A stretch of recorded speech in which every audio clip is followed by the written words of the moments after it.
பேர் முகமது அல்தா. என்னுடைய கேள்வி என்னன்னா, நகாக்களில் கந்தூரி நிகழ்வுகளின் போது கொடியேற்றம், சந்தனம் பூசுதல், மென் விலங்குகள் அலங்கரித்தல் போன்றவை இடம்பெறுகின்றன. இவை கூடாதவை என்று சிலர் கூறுகின்றனர். சில பெண்கள் கூட மீலா போஸ்டர்களை கிழித்தெறிவதாக கேள்விப்பட்டோம். இதற்கு தங்களின் பதில் என்ன? இப்போ கொடியேற்றம், கொடியை யூஸ் பண்ணுவது மார்க்கத்தில் கூடுமா?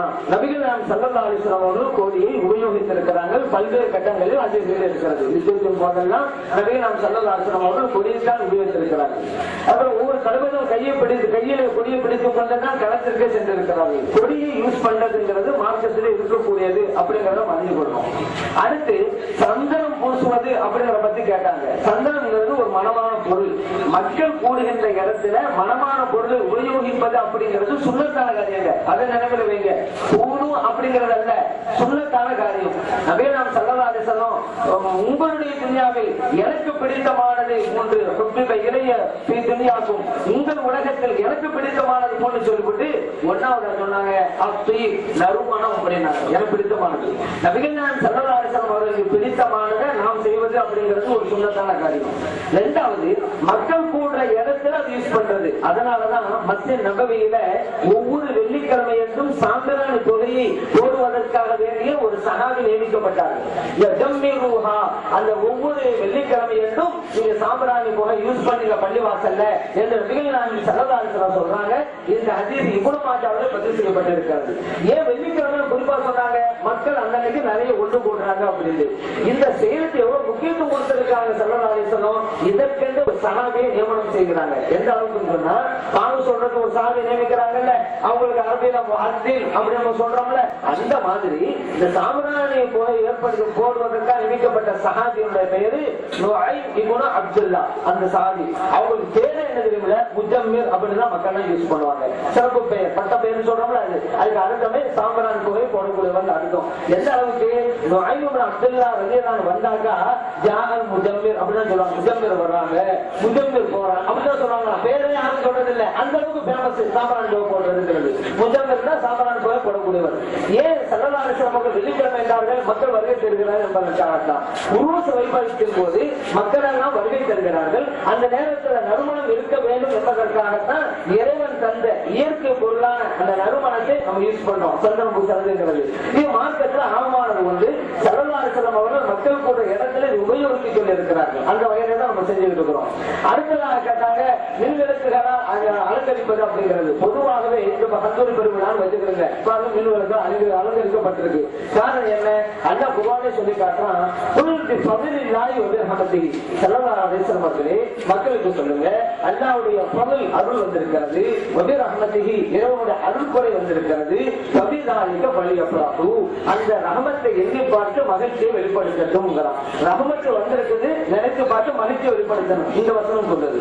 இன்னொரு வசனம் சொல்லி காட்டுது, வமா அர்ஸல்னாக இல்லா ரஹ்மத்தல் லில் ஆலமீன் நபிகள் நாயகம் ஸல்லல்லாஹு அலைஹி வஸல்லம் அவர்களே உங்களை இந்த அகிலத்திற்கெல்லாம் ரஹமத் அருள்குறையாக அனுப்பி வைத்திருக்கிறோம். அப்படியானால் இறைவன் சொன்ன ஒரு வசனத்திலே ரஹமத் என்பதற்கு இந்த வசனம் விளக்கமா அமைந்து விடுகிறது. நபிகள் நாயகம் ஸல்லல்லாஹு அலைஹி வஸல்லம் ரஹமத்தா இருக்கிறாங்க. கிடைத்த ரஹமத்தை எண்ணி பார்த்து மகிழ்ச்சியை வெளிப்படுத்த வேண்டும் என்பது இறைவன் இட்ட கட்டளை. மகிழ்ச்சியை எப்படி வெளிப்படுத்துறது? எப்போ போல இன்னொன்று வச்சுக்கிறது. மகிழ்ச்சிக்கிறது அடையாளம் என்ன? அதற்காகத்தான் நாம் அலங்கரிக்கிறோம், வீடுகளை அலங்கரிக்கிறோம், பந்தலை அலங்கரிக்கிறோம், மேடை அலங்கரிக்கிறோம், மின்விளக்கு அலங்கரிக்கிறோம். காரணம் என்ன? நம்ம மகிழ்ச்சியா இருக்கிறவங்களை காட்டுறோம். அல்ல அவங்க மகிழ்ச்சியை வெளிப்படுத்த சொல்லியிருக்கிறான். கருணானுக்கு புத்தாட பண்ணுறான். ஏன் மகிழ்ச்சியை வெளிப்படுத்துவதற்கு? எப்போ போலவே நான் இருப்பேன், உள்ளத்துக்குள்ளே மகிழ்வோம் அப்படிதான் ஊத்தா வரும். மகிழ்ச்சியை வெளிப்படுத்தணுமா இல்லையா? அதனால் தான் இதை நாம் செய்கிறோம். ஆனா இது எவ்வளவு செய்யல, நம்மளால் முடிந்த அளவு செய்யறோம். ஆனா இதையெல்லாம் இஸ்லாம் என்று சொல்லக்கூடியவர்கள் தான் தேவையில்லாம ஒரு கூட்டம் வச்சுக்கிறோங்க, ஒரு மாநாடு வச்சுக்கிறோங்க, சுவருக்கு சுவர் பைப்பில போய் எழுதுறது.